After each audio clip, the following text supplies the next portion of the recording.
Hey everybody, Kelly Engineering here, and welcome to episode 12 of Journey Across the Void. In between episodes, all I really did was set up a massive smeltery inside the disk of the Triskelion, and I also hooked up some cows over here. These are molten tough alloy, and it's going right into the smeltery to make me some tough alloy ingots. The reason why I wanted to do this is because I was planning on getting into nuclear craft briefly in this episode, and I needed some tough alloy. And unfortunately, I realized that by doing things this way, I'm kind of cheating you all out of a learning opportunity, because tough alloy is exactly that. It's an alloy. You need what is it? Ferroboron and ferroboron and lithium. And ferroboron itself is an alloy with boron and steel. I have yet to make steel. It's one of the things I was going to make in this episode using Mekanism. And I just feel like I'm cheating you all out of an opportunity by using all of the cows that I have to just give myself the materials. So I'm going to nix that. But this setup right here, I have a fluid tank from Ender.io right here, because any extra fluid that I have inside the smeltery, I eventually want to take it out and store it somewhere else. So otherwise I would just take these cow stalls and hook them directly into this seared drain right here. But that's the purpose of the fluid tank. So I'm going to have to find out a different way to make this work. As a reminder, the next 4 episodes are going to be batch recorded. I'm going to go into 4 different mods and 4 different things to actually make this thing a functional base. But I am currently in the middle of a move right now, and I just wanted to get all of the episodes out of the way, so instead of giving you 2 weeks with no episodes, I'm only going to be giving you 1 week. So yeah, there is that. But in this episode, we are going to focus on Mekanism. So I have heat generators, and I have metallurgic infusers, and we'll get into those very shortly. The first thing that I wanted to do in this episode is actually get into extreme reactors. I wanted to build myself a very basic reactor so that I could pump that power into my ME system and my sieving thing temporarily before I hook up what the main power of this base is going to be. But I discovered that the Yellorium cow, if you look at the fluid Yellorium, I can't actually get it to make an ingot any other way than the nuclear craft ingot former. So that was the reason why I was going to delve into nuclear craft temporarily. Now that plan has kind of changed, I still plan on making an extreme reactor. I need to find another way of getting Yellorium ingots. I look over here where all of my ingots are right now. Let's see, over here. Alright, so my Yellorium, I only have 638 of it. And don't get me wrong, that's more than enough to power everything that I have here. I can set the rod placement very, very high, and very low, and I can make 638 last quite a long time. I don't want to do that. I want a massive amount of Yellorium. That's why I was going to use these cows. But I'm still working on a way to get that extreme reactor up, and also looking for a place to keep it. I'll probably keep it in one of the corners. Let's see, over here? Oh yeah, this is the perfect spot for an extreme reactor. So this will just be this will be where I place all my temporary power. I've hooked a little bit of power back up down here in the disk just so I could hook up my thermal machines that I had made already. I made 2 compactors because I need a lot of iron plates and gold plates to make the reactor casings I want. And I already have the graphite being made with the liquefied coal over here in the smeltery room. So, and I should have more than enough. Oh, perfect.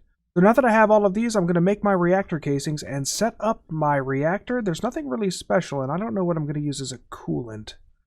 But yeah, everything is exactly the same as it always is. There's nothing special about what I'm going to do, so I'm not going to bother recording it. But yeah, I will be setting up my reactor. I'll be back with you shortly. Here is my reactor right now. It is 7x7x7 filled with gelid cryothium, and I have the rod set to 92%. Yeah, so it's 92% insertion. And I don't mind the stats of it right now, but if you look, it's using fuel pretty quickly, and of course developing waste equally as quickly. This 0.142 millibuckets per tick. That's a little too fast considering my Yellorium situation. 12,000 RF a tick is pretty good, but I don't think I need that much. I'm going to switch the rods to 96% and see how that does. Alright, fuel usage is 0.08. Oh yeah, that's a much better. This is probably going to bottom out around 6,000? It's 6.3. Yeah, this is more than enough power. Alright, well, on the back, I have a whole bunch of redstone power taps because I'm going to attach flux plugs to the back of it, and this is where I'm going to distribute all of my power throughout the main disk, at least until main power has been hooked up. What I'm going to use for main power throughout the base is I'm actually using nuclear craft. There's not really a good reason why I should be using nuclear craft, other than the fact that on this channel I try to do things differently than how I normally do it or how other people normally do it. Extreme reactors are very easy to set up. This is a passive reactor, and I did try, I wanted to set it up as actively cooled initially, but I decided whatever, time was of the essence, so I didn't bother doing that. But yeah, I want to get into nuclear craft because I've never hooked up a full-size nuclear craft reactor before, and I want to do something different for this series. So that's going to be main power, at least until I get to Draconic. So yeah, that's the reasoning for that. But now what we're going to do is we're actually going to get into Mechanism. All of my Mechanism machines are going to be powered by this reactor. And the reason why I want to go into Mechanism is because if you look at the quest book, one of the things that Mechanism wants you to create are the energy cubes. And the energy cubes are going to be my main energy storage pretty much for the entirety of the pack. I don't use the energy cubes normally. Usually I use Ender IO, but I don't want to rely on Ender IO in this series. I want to rely on nuclear craft, pneumatic craft, and Mechanism for pretty much everything, other than the basic stuff like I need a painting machine from Ender IO, and I'm going to need the here we are, the soul binder. I'm going to need the soul binder in the future as well, but yeah, so I'm not going to rely on Ender IO in this series at all. It's all going to be, like I said, nuclear craft, Mechanism, and pneumatic craft. The first thing that I want to create for Mechanism are the heat generators, and I also want to create these metallurgic infusers.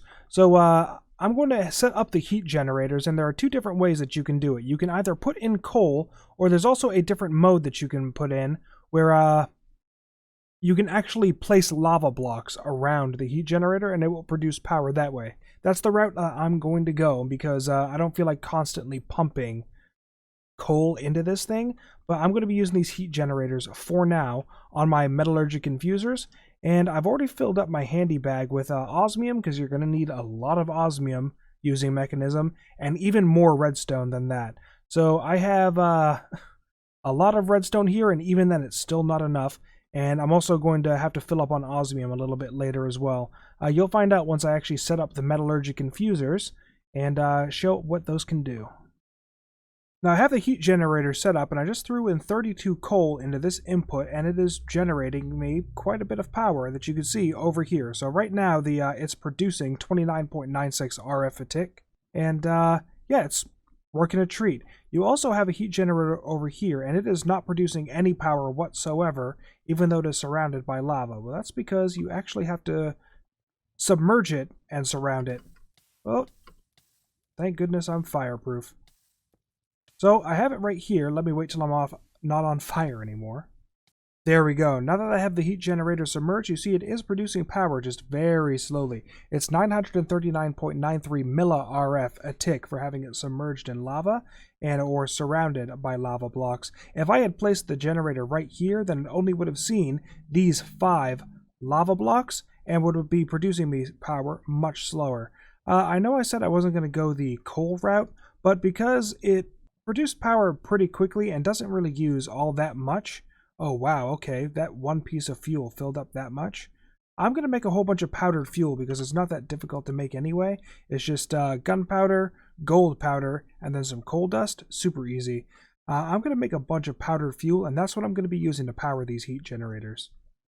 Also, I created this insanium bucket, which is capable of holding 64 buckets of lava or 64 buckets of whatever fluid inside of it. And if I put it in the input slot here, it actually will take the lava out of here and generate power based on that. And it would be pretty easy to pump in and pump out this insanium bucket. And if I go over to where my lava generation is, you'll see that if I want to fill up the bucket, all I have to do is just click once and all 64 buckets will instantly go in. So it's not a spam click situation. But yeah, that's also an option to fill up these lava generators. And I still will be going with the powdered fuel, but just know that the insanium bucket is always an option. So I have my metallurgic infusers attached to the lava generators, or correction, the heat generators here. And I would have 4, but one of the heat generators fell in lava, so I'm going to have to make another one. But the first thing that we're going to do is we're actually going to make the enriched iron. Looking at the quest, it wants me to make the steel specific to Mekanism for the quest. Otherwise, I would have made steel a much easier way. But first thing we're going to do is we're going to make some enriched iron, which is really easy in a metallurgic infuser. Looking inside the metallurgic infuser, you'll see that there are actually colors surrounding each of these boxes. There is a way to automate this. I'm not going to get into that in this episode because I don't have the infrastructure to support automation of Mekanism yet.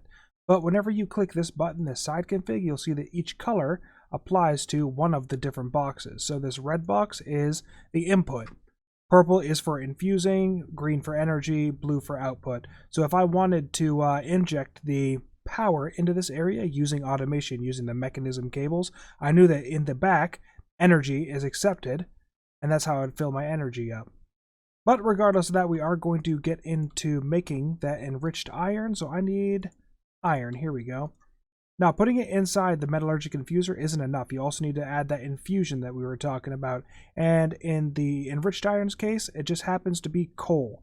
As you throw coal or carbon into this, you'll see that it fills up this buffer. And while it has this buffer, it's going to infuse it into that enriched iron. So this is going to keep working through that carbon in order to make the enriched iron. But after you have it, you can throw it into another metallurgic infuser with some coal, and it will make the steel dust. Using that steel dust, you can throw it into any furnace, and it will create you your steel ingots.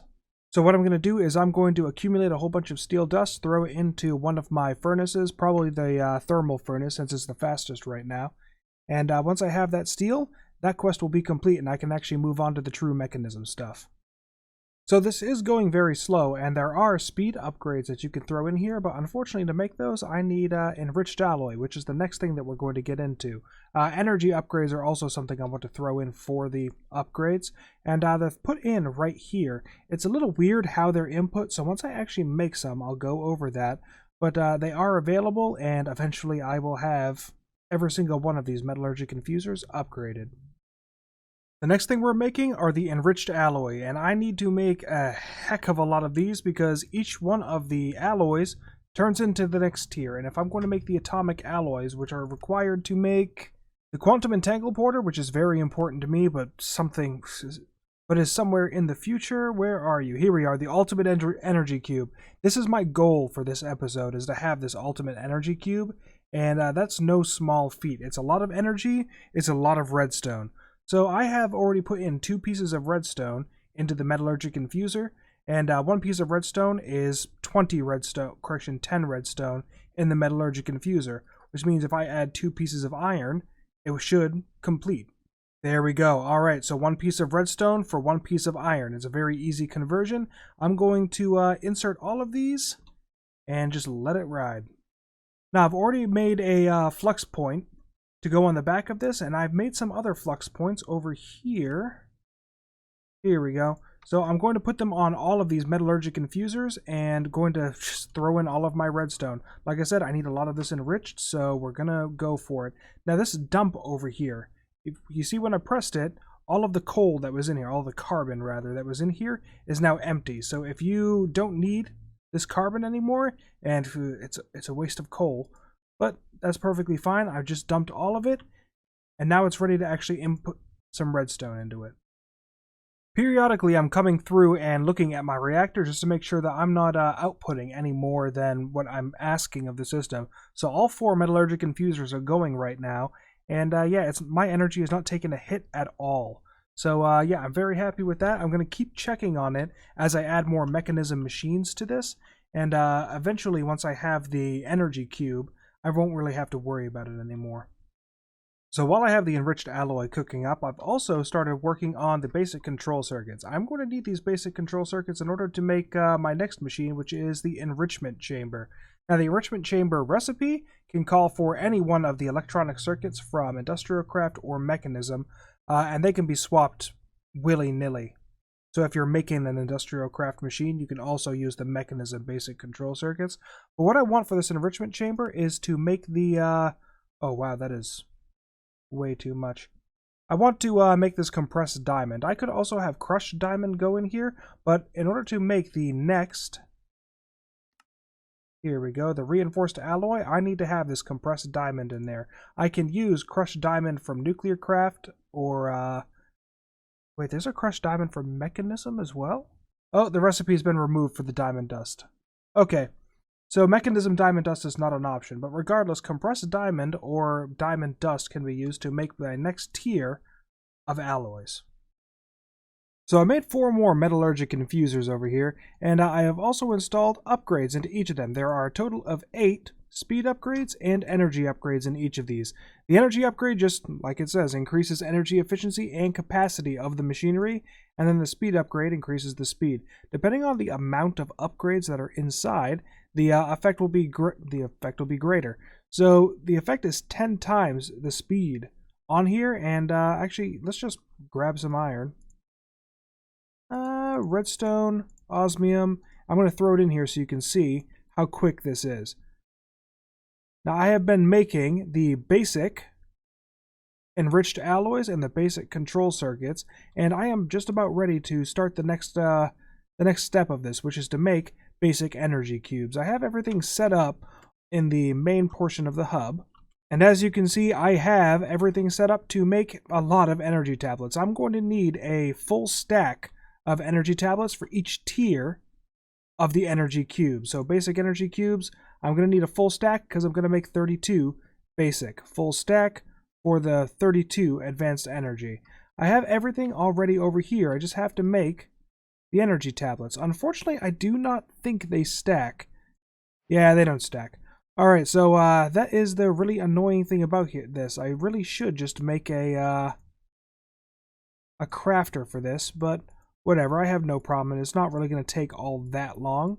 I decided that using a crafter was maybe a good idea, because once again, the energy cubes don't stack, the energy tablets don't stack. The only thing that does stack are the bars and the alloys. So here we go. I'm just going to continuously, wait a minute, why wasn't that working? Oh, there we go. Alright, now everything is working as intended. Why isn't it working? Oh, it was because this energy cube, this advanced energy cube got stuck inside. Alright, that'll do it. Alright, here we are. I have 32 advanced energy cubes. It's time to move on to the next tier. I'm not going to bother putting them on camera because it's just a matter of turning my alloys into the next tier up and then doing the same exact thing I just did twice. So, yeah, I'm not going to bother. I'll be back with you shortly. Now for the next part, it's a little bit special because I need pulverized obsidian in order to make refined obsidian. In order to make the atomic alloy, I need refined obsidian dust or compressed obsidian, which is refined obsidian dust. So in order to make that, I just have to add some diamond dust and some pulverized obsidian into the metallurgic infuser, and then after I have my refined obsidian dust, I can combine it with the reinforced alloy, and I'll get the atomic alloy. After that, I can... Oh no, I missed some. Here we go. After that, I can finally upgrade to the last tier, the ultimate energy cubes, which holds 51.2 million RF. And I can set them up all over the place, hook them up with flux points, and I can have my sieving and storage finally hooked back up. Alright, I am finishing up the last bit of my storage cells. It's just going a little bit slower. Here we go. So I have discovered that the crafters from RF Tools do not like the energy cells. They are glitching out. What the heck? How am I missing an energy tablet? Oh, alright. Yeah, I have discovered that they do not like the energy cubes. I don't know what is wrong with them. I tried putting a filter from Ender.io here, and regardless of whatever you have set in here, it will accept all energy cubes. So I had the advanced energy cube in the filter, but it was still accepting elite energy cubes regardless of any sort of metadata. Whenever I tried changing the recipe from the advanced to the elite, it was changing the recipe automatically to the basic energy cube. So yeah, crafters and energy cubes do not mix very well. But I have 32 ultimate energy cubes and I'm ready to set them all up.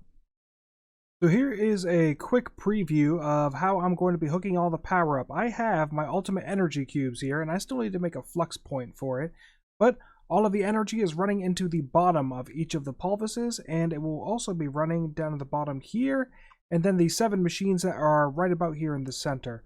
I'm going to be hooking it up for everything, and yeah, I just really need to set all of this up. I have my furnace memory card set up here in my handy bag so I can take everything out and then reinstall it, and really that's what I'm going to be doing in between episodes, is reinstalling everything. Another thing that I'm going to be doing in between episodes is I'm going to hook up all of my sieves, or I'm going to be hooking up more auto sieves rather, because I need yellorium, and the quickest way for me to get yellorium is actually by sieving soul sand. So I'm going to have to, oh here we go, yeah, soul sand in a diamond sieve will give me a 20% chance of getting yellorite ore, and oh man, I need it. So yeah, that is what I'm going to be doing in between episodes. I'm going to end this episode out because I have a lot of work to do before the next one starts. But I am Kelly Engineering. I hope that you enjoyed this episode, and I'll see you in the next one. Bye-bye.